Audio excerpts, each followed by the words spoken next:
नमस्कार प्रिय दर्शकों, मैं हूं आचार्य श्रीधर खांडल और आप देख रहे हैं नक्षत्रवेद.com का मासिक भविष्यवाणी कार्यक्रम। इस मासिक भविष्यवाणी कार्यक्रम में बात करने जा रहा हूं तुला राशि के बारे में। तुला राशि के जो जातक हैं उनके लिए सितंबर का महीना कैसा रहेगा, सितंबर में क्या आपको उपलब्धियां प्राप्त होंगी। सबसे पहले आपको सूचित कर दूं कि यह जो कार्यक्रम है यह प्योरली गोचर पर आधारित है। यह आपकी जन्म पत्रिका का विश्लेषण नहीं है, इसलिए कृपा करके आप जन्म पत्रिका से इस विश्लेषण का समन्वय नहीं कीजिएगा। यह राशिफल आप अपनी नाम राशि से देख सकते हैं, यानी जिस नाम से आपको पुकारा जाता है, जो आपकी चंद्र राशि है, उस नाम के आधार पर, उस राशि के आधार पर इस भविष्य फल को आप देखिए। इस भविष्यवाणी को देखेंगे तो वो आपके लिए ज़्यादा उचित होगा। और यदि आपके जीवन में किसी प्रकार का कोई संकट बना हुआ है या आप चाहते हैं कि आपकी जन्म पत्रिका का अच्छी तरह से एक एक पॉइंट देख करके विश्लेषण हो, तो नक्षत्रवेद ज्योतिष कार्यालय में संपर्क कर सकते हैं। स्क्रीन पर नंबर है। तो चलिए कार्यक्रम को प्रारंभ करते हैं। सबसे पहले बात करते हैं कि गोचर में ग्रहों की व्यवस्था कैसी बन रही है अभी। देखिए, आपके लग्न की बात की जाए, यानी तुला राशि की बात की जाए, तो लग्न में केतु विराजमान है, सप्तम भाव में राहु रहेंगे, शनि वक्री अवस्था में, स्वगृही अवस्था में मकर राशि में विराजमान रहेंगे, चतुर्थ भाव में। सूर्य और शुक्र का संयोग 11th हाउस में रहेगा, बुध 12वें भाव में रहेंगे, गुरु महाराज वक्री अवस्था में मीन राशि में स्वगृही होकर के छठे भाव में रोग रिपु ऋण के भाव में रहेंगे, और मंगल की व्यवस्था रहेगी अष्टम भाव में। तो इस तरह की व्यवस्थाएं आपके तुला राशि के जातकों के लिए इस समय बन रही हैं। तो चलिए, इस आधार पर हमने कुछ विश्लेषण आपके लिए तैयार किया है, वो विश्लेषण आपके साथ में साझा करता हूं। सबसे पहले तो आपको बता दूं कि तुला राशि के जो जातक हैं उनकी कार्य क्षमता, उनका पराक्रम और उनकी जो सोच होती है वो बड़ी प्यारी होती है। तुला राशि के जो जातक हैं, आपने देखा होगा तुला राशि में तुला का निशान बना हुआ रहता है। तुला का निशान का मतलब है कि आप अपने जीवन को बड़ा तौल करके रखते हैं। किसके साथ कैसा संबंध रखना चाहिए, किसके साथ कैसा व्यवहार हो, कैसा आपका चरित्र हो, सभी चीजें आप जीवन में बड़ा तौल करके करते हैं। और इसीलिए तुला राशि के जो जातक हैं वो जीवन में अच्छी सफलताएं प्राप्त करते हैं। बड़े ऊंचे पदों पर ऐसे व्यक्ति मिलते हैं और उच्च पदों तक इसीलिए पहुंचते हैं क्योंकि तौल करके बोलना, समझ करके बोलना, तौल करके जीवन में आचरण करना, बुद्धि क्षमता का पूर्ण उपयोग करना, कार्य कुशलता का पूर्ण उपयोग करना, व्यवहार कुशल होना, ये सब चीजें आपको और लोगों से अलग बनाती हैं। तो ऐसे में सितंबर का महीना आपके लिए कैसा रहेगा, आइए उसके बारे में बात करते हैं। देखिए, सबसे पहले करियर की बात करेंगे, यानी चाहे आप नौकरी करते हो चाहे व्यापार करते हो, दोनों ही तरह के लोगों के लिए सितंबर का महीना जो मुझे दिखाई देता है वो बड़ा उतार चढ़ाव वाला इस समय दिखाई दे रहा है। इस महीने गुरु बृहस्पति का आपके छठे भाव में उपस्थित होना और इस पर शनि देव का आपके चतुर्थ भाव में विराजमान होना आपके करियर में बड़ी उथल पुथल और बड़ा उतार चढ़ाव लाएंगे। वो इसलिए लाएंगे क्योंकि गुरुदेव बृहस्पति वक्री होकर के छठे भाव में रहेंगे, जो कि रोग रिपु और ऋण को बढ़ाते हैं, और चतुर्थ भाव में शनि देव भी वक्री अवस्था में स्वगृही अवस्था में रहेंगे, जो कि आपके दशम भाव को पूर्ण रूप से देखते हैं, पूर्ण दृष्टि से देखते हैं।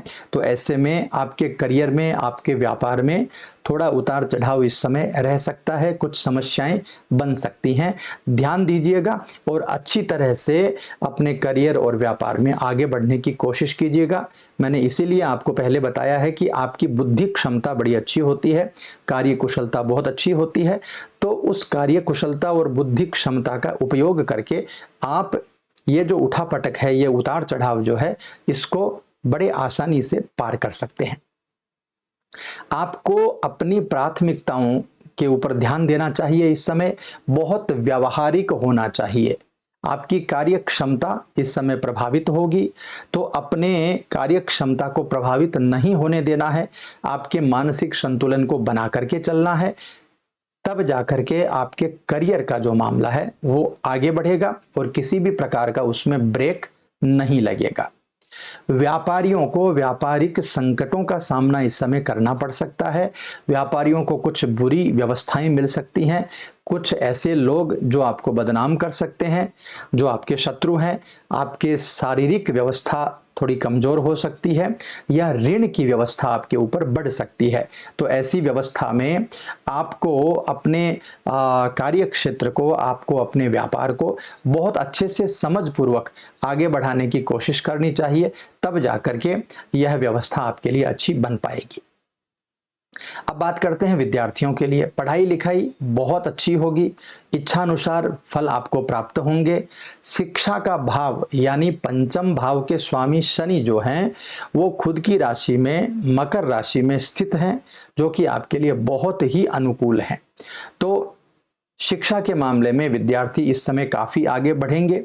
खास करके मेडिकल की जो पढ़ाई कर रहे हैं या मेडिकल लाइन में जो इंटरव्यू दे रहे हैं, जिनको नौकरी में जाना है, या जो इंजीनियरिंग कर रहे हैं, खास करके मैकेनिकल इंजीनियरिंग की पढ़ाई कर रहे हैं, या आईटी सेक्टर से यदि आप जुड़े हैं, तो आपकी पढ़ाई में चार चांद लग जाएंगे। आप यदि कोई परीक्षा दे रहे हैं तो उसमें आपको फायदा मिल जाएगा, और इसके साथ ही आपको नौकरी मिलने में भी यानी कैंपस प्लेसमेंट में भी आपको बहुत सहायता इन ग्रहों के द्वारा इस समय मिलने वाली है।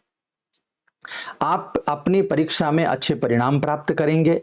प्रतियोगिता परीक्षा दे रहे हैं तो उसमें भी बहुत सारी अनुकूलता इसमें इस समय में दिखाई देगी। और खास करके जो जातक विदेश में जाकर के पढ़ाई कर रहे हैं या विदेश में जाकर के पढ़ाई करने के इच्छुक हैं, उनको भी बहुत अच्छी सफलता इस समय दिखाई दे रही है। गोचर ग्रहों का बहुत सारा सपोर्ट इस समय आपको अपनी पढ़ाई में, अपने एग्जाम्स में देखने को मिलेगा। अब आगे बढ़ते हैं, बात करते हैं पारिवारिक स्थिति के बारे में। मंगल देव की अष्टम भाव में उपस्थिति है, तो और आपकी राशि से मंगल देव जब अष्टम भाव में है तो आपके द्वितीय भाव को पूर्ण दृष्टि से वो देख रहे हैं, जो कि आपका परिवार भाव है। तो परिवार में बहुत जबरदस्त अनुकूलता शनिदेव के द्वारा रहेगी। अच्छे पारिवारिक सुख का आप लाभ उठाएंगे। घर परिवार में जितने सदस्य हैं उनको अच्छी तरक्की मिलेगी। पारिवारिक सदस्य आपका सहयोग करेंगे, और घर के सभी सदस्य जो हैं वो धार्मिक होंगे। इस समय भगवान की कृपा को महसूस करते हुए रहेंगे।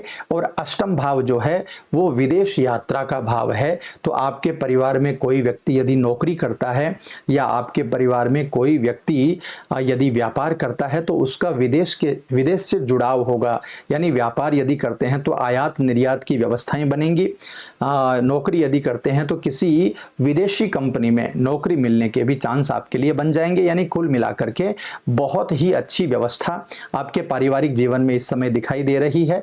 कुछ विदेशी पैसा आपके पारिवारिक जीवन में, आपके परिवार में आने वाला है। इसी प्रकार धार्मिक रहेंगे तो और भी ज्यादा आपको लाभ मिलेंगे। भगवान की कृपा को महसूस करते रहेंगे तो आपको और ज्यादा उसमें लाभ मिलने के संकेत बन जाएंगे। और यदि आपके परिवार का कोई व्यक्ति विदेश जाने का इच्छुक है, विदेश में काम करने का इच्छुक है, तो इस समय यदि उनके जन्म पत्रिका में अच्छी व्यवस्थाएं बन रही हैं तो वो जो पर्टिकुलर सितंबर का महीना है, इसमें विदेश यात्रा भी उनकी हो सकती है, यदि उनके जन्म पत्रिका में ये व्यवस्था बन रही है तो। अब आगे बात करते हैं प्रेम जीवन और वैवाहिक जीवन की। प्रेम जीवन के मामले में बहुत सारी अनुकूलताएं इस समय दिखाई दे रही हैं, क्योंकि आपके पंचम भाव के स्वामी शनि जो हैं वो यानी कुंभ राशि के स्वामी होकर के वो मकर राशि में, अपनी ही राशि में विराजमान हैं। और शनि का आपके भाव से यानी पंचम भाव से द्वादश भाव में होना आपके रिश्ते में वृद्धि का कारक बनता है, आपके प्रेम में वृद्धि दिखाता है। और जो जातक अपने प्रेम को परवान चढ़ाना चाहते हैं, यानी जिस व्यक्ति से वो प्रेम करते हैं उस व्यक्ति से विवाह करना चाहते हैं, प्रेम विवाह के इच्छुक हैं, तो बहुत ही अच्छी व्यवस्थाएं इस समय बन रही हैं। एक चीज का ध्यान रखिएगा, केवल सप्तम भाव में राहु की उपस्थिति है और लग्न में केतु की उपस्थिति है, तो आपके दिमाग को थोड़ा सा ठंडा रख करके चलिएगा और आपके जीवन साथी या आपके प्रेमी की बात को समझ करके आगे बढ़ने की कोशिश कीजिएगा। आपके किसी भी प्रकार की कोई चिंता नहीं होगी। जो व्यक्ति शादीशुदा हैं, चाहे आप स्त्री हैं या पुरुष हैं, यदि आप विवाहित हैं तो सप्तम भाव में जो व्यवस्था बनी हुई है राहु की, वो व्यवस्था आपको कष्ट दे सकती है। तो विवाहित जो जातक हैं वो थोड़ा सा सावधान रहें और अपने मन को कंट्रोल में रखें, अपनी वाणी को कंट्रोल में रखें, क्रोध को कंट्रोल में रखें। यदि ये 3 काम आप कर लेते हैं और अपने जीवन साथी की बात को बड़ी गहराई से समझने की कोशिश करते हैं, तो आपका विवाहित जो जीवन है वो भी अच्छा होगा। भगवान की कृपा से आप सकुशल रहेंगे।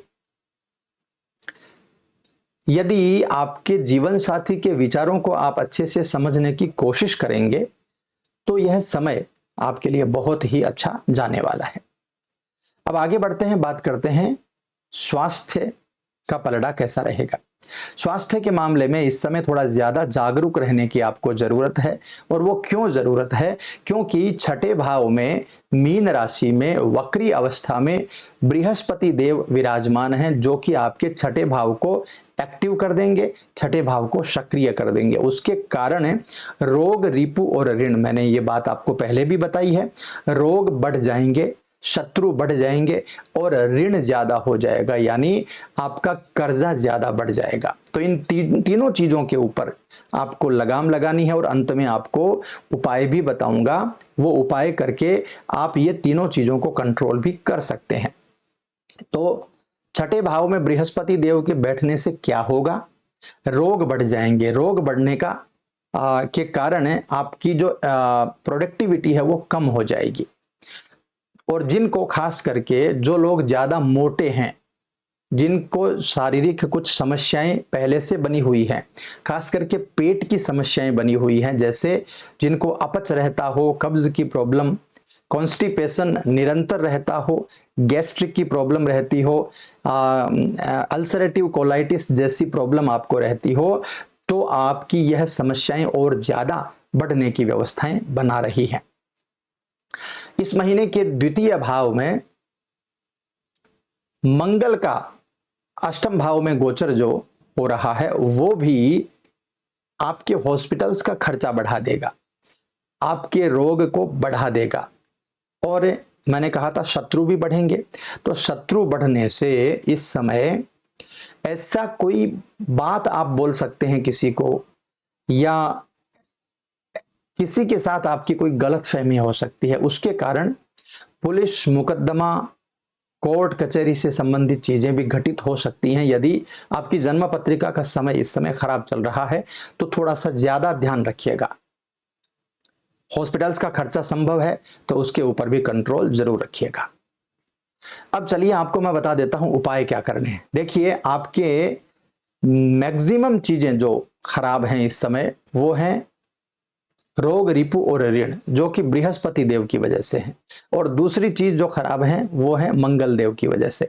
तो हनुमान जी की उपासना ज्यादा से ज्यादा करिए। मंगलवार के दिन खास करके हनुमान चालीसा का पाठ करिए, सुंदरकांड का पाठ करिए, हनुमान जी को गुड़ चने का भोग लगाइए और वो गुड़ चना प्रेम से प्रसाद के रूप में आप पाइए।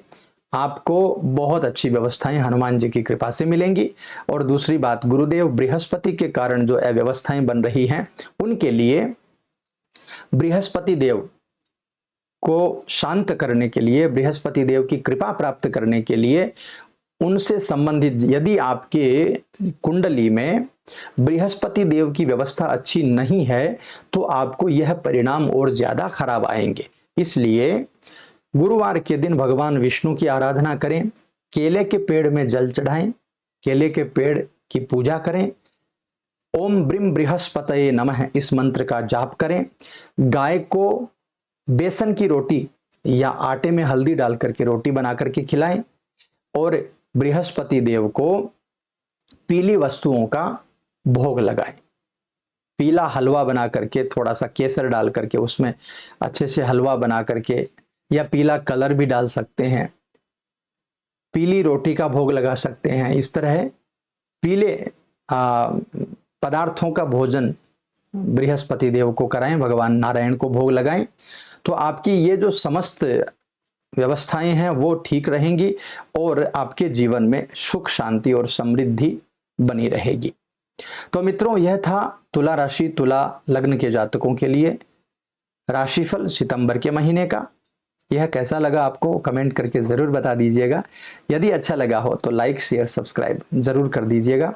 और एक विशेष सूचना भी है आपके लिए, इसी वर्ष श्रावण के महीने में भगवान भोलेनाथ का एक भजन रिकॉर्ड किया गया था मेरी आवाज़ में, जिसको बहुत लोगों ने सराहा है और बहुत लोगों ने देखा है। करीब करीब 1,80,000 लोग अभी तक देख चुके हैं उस भजन को। तो आप भी उस भजन को जरूर देखिए। नक्षत्र वेद एस्ट्रोलॉजी चैनल में भजन कीर्तन कथा करके एक हमारा क्या बोलते हैं उसको, भजन कीर्तन कथा, यह एक प्लेलिस्ट बनी हुई है। उस प्लेलिस्ट में जा करके और आप उस भजन को देखिए और आनंद पूर्वक उस भजन को श्रवण कीजिए। भगवान भोलेनाथ की अनंत कृपा आपके ऊपर बने।